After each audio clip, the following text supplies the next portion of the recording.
Students,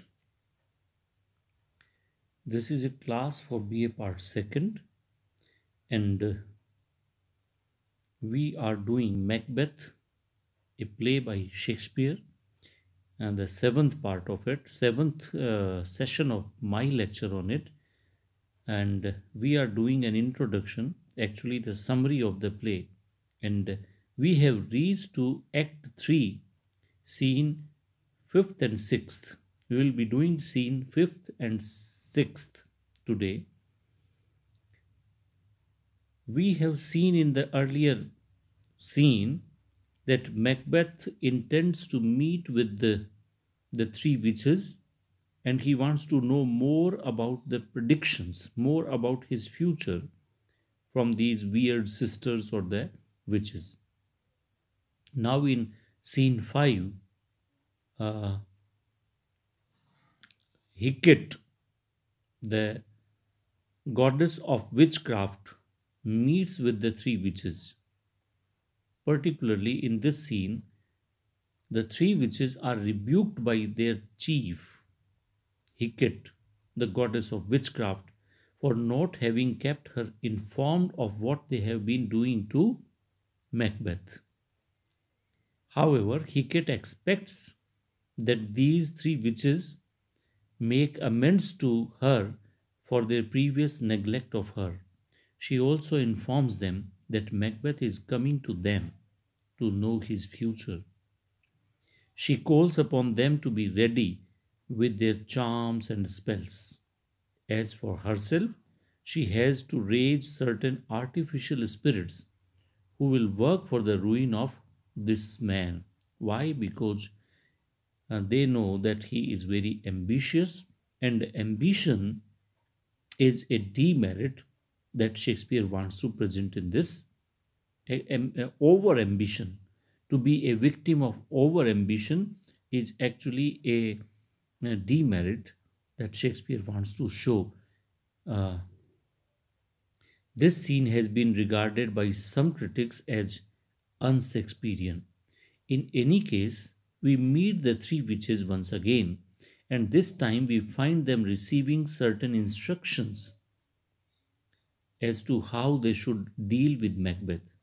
This is a supernatural scene, and like all the scenes which contain supernatural, create a feeling of suspense, mystery, and horror. The supernatural powers here are all utterly evil spirits, right? And then we move to the next scene, scene 6th of Act 3.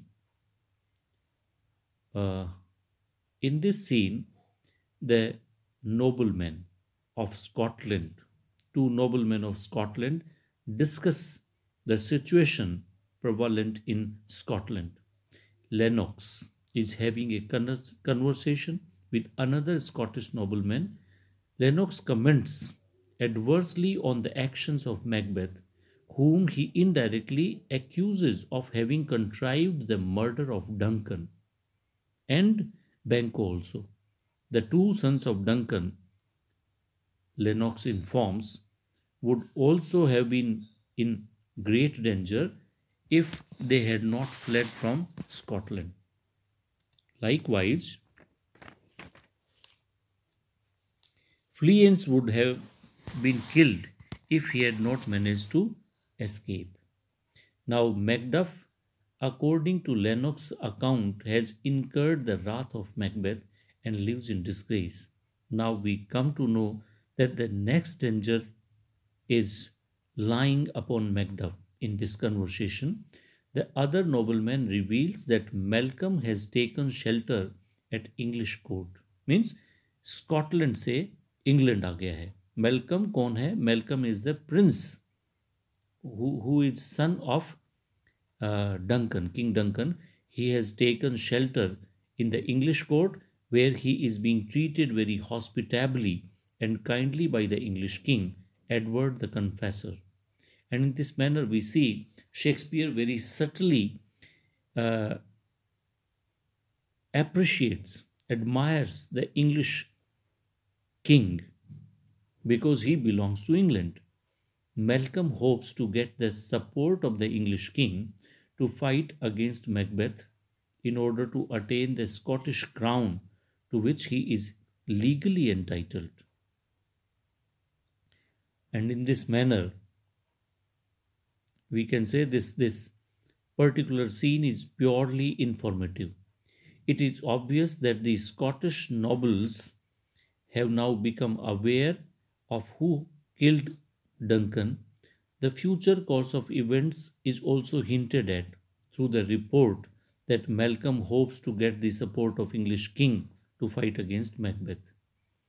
The fact that Macduff now lives in disgrace also prepares us for certain future development. In the next scene, we are prepared to see Macduff.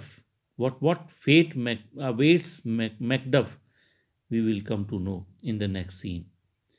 And this scene is an example of conscious irony. The long speech that Lennox makes in the beginning of this scene is full of irony. But this is conscious irony as distinguished from the unconscious irony, of which several examples are already hinted at in the play. Lennox here speaks ironically about the murders that have been committed. His object is to convey his meaning indirectly rather than in plain terms, that actually Macbeth is the murderer. His use of ironical words shows the atmosphere of terror that prevails among the noblemen who actually dare not oppose Macbeth openly, though they have now become aware of the true facts. So, we have come to the end of Act 3 and Scene 6. And with this, Act 3 is over, and now we enter into Act 4 in our next lecture. Thank you very much. Uh, we will do Act 4 in the next lecture. Thank you.